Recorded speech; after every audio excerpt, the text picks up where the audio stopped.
Dear students, in our discussion over the chapter named Tissue, last day we have ended our discussion after explaining about sclerenchyma,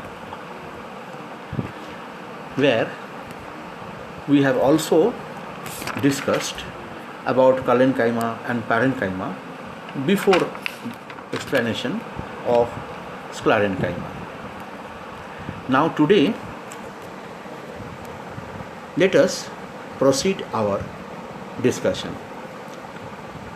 Epidermis is the outermost protective layer. Epi, the word epi is a Greek word which means the upper layer. If you study the section of a Rio leaf, many pores will be observed in the epidermis. These pores are stomata. Due to a protective role, the epidermis forms a continuous layer. Intercellular spaces are absent in this kind of layer. Stomata helps in the diffusion of gas in leaves. This you have studied in class 7, in class 6 or 8 also. Transpiration, that is loss of water vapor from leaves, also takes place through these stomata. These pores are surrounded by two kidney-shaped guard cells which regulate the opening and closing of stomata. Various parts of the plant are made of the above mentioned tissues. Whatever tissues which have mentioned today or in our previous discussion also, these are of those examples only. They get modified on the outermost boundaries of the plant part and form protective tissues that protect inner tissues. This outermost layer is initially one cell in thickness and is covered with cutin. Cutin is a complex waterproof chemical substances. It checks the evaporation of water from the outer surface of the plant body. As roots and stems grow older, tissues at the periphery divide and form cork cells.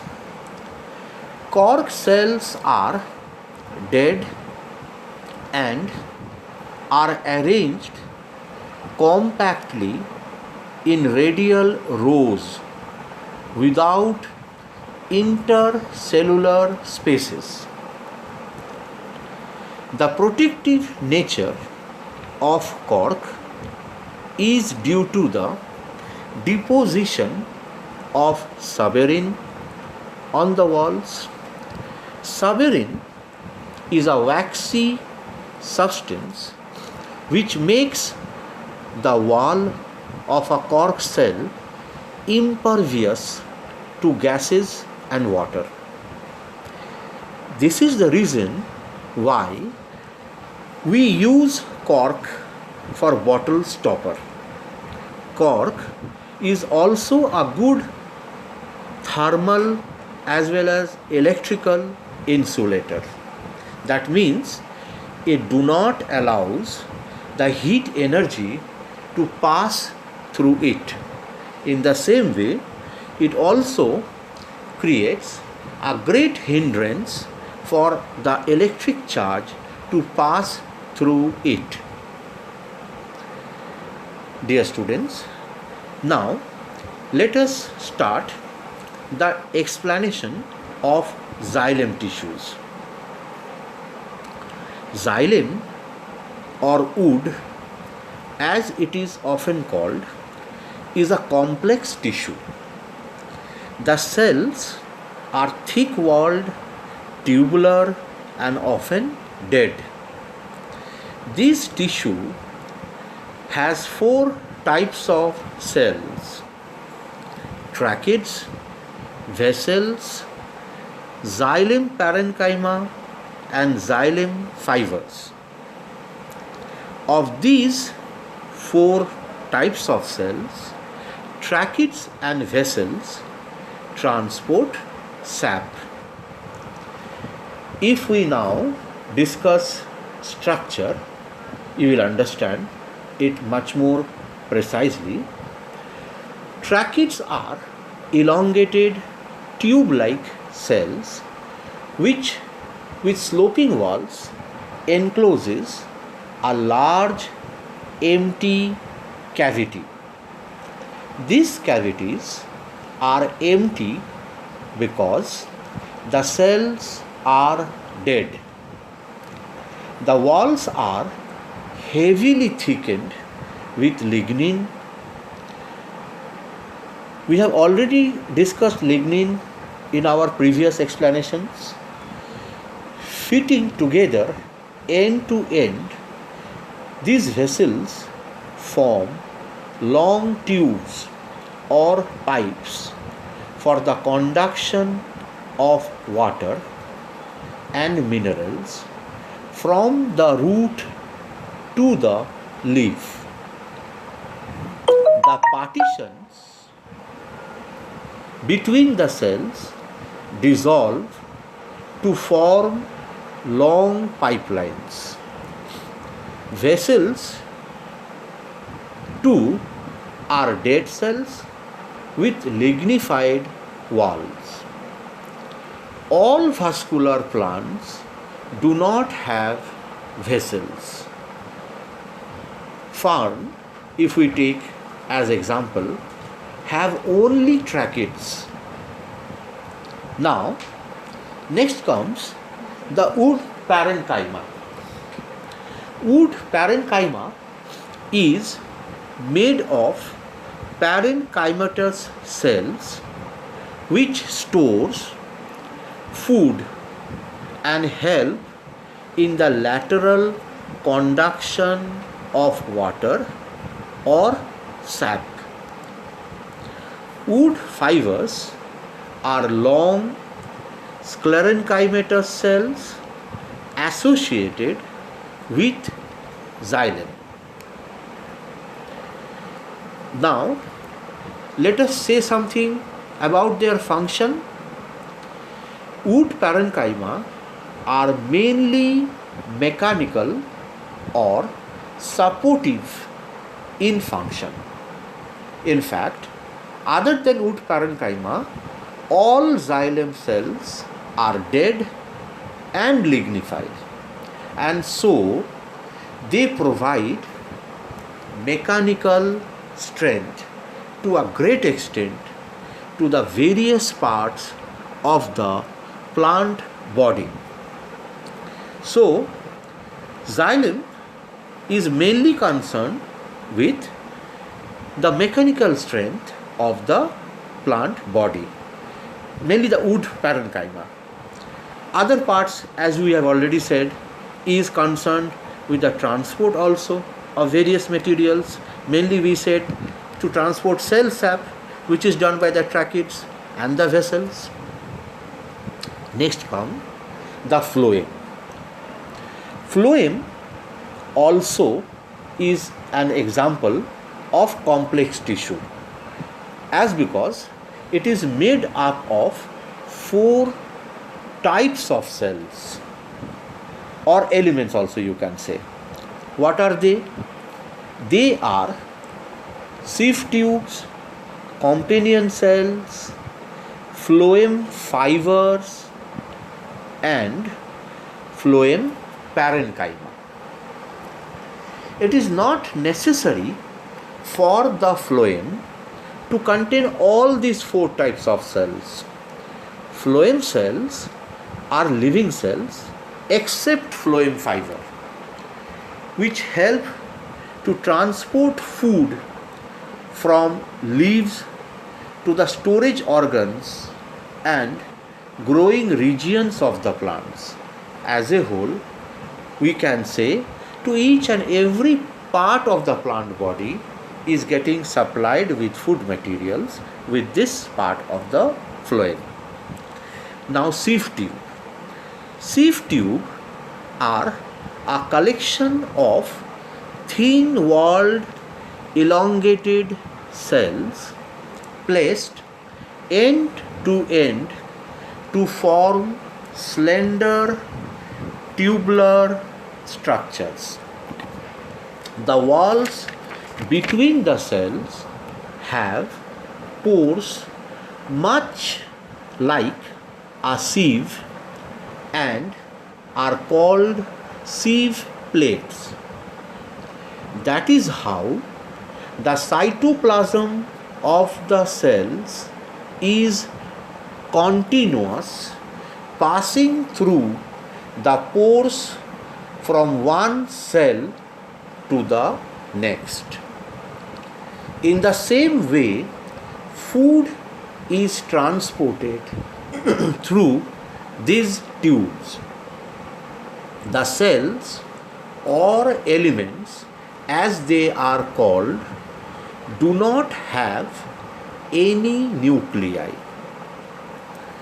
Companion cells generally occur with sieve tubes and are connected to them through pores. There are minute pores in their wall.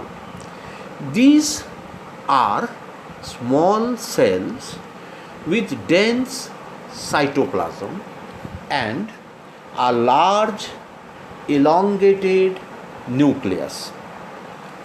These cells are not present in all plants. For instance, ferns and pines do not have them. So phloem fibers are dead sclerenchymatic cells. All plants do not have them. Parenchyma cells also form a part of the phloem. When present, they store food and help to conduct it.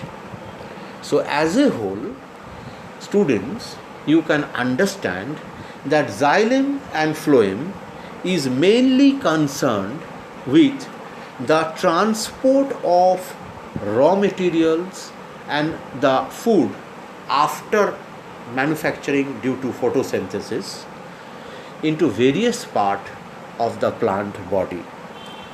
Together, the xylem and phloem are known as vascular bundle. So, next we'll say about some special tissues present in the plant body. Besides simple and complex tissue which we have discussed till now, in simple tissue we said about parenchyma, collenchyma, sclerenchyma. In complex tissue we said about the xylem, phloem. After that, plant also have some special tissues whose function is secretion. These tissues secrete latex, gums, resins, oil, etc. Latex is a thick, sticky, white fluid secreted by rubber, banyan, fig trees and garden plants like oleander.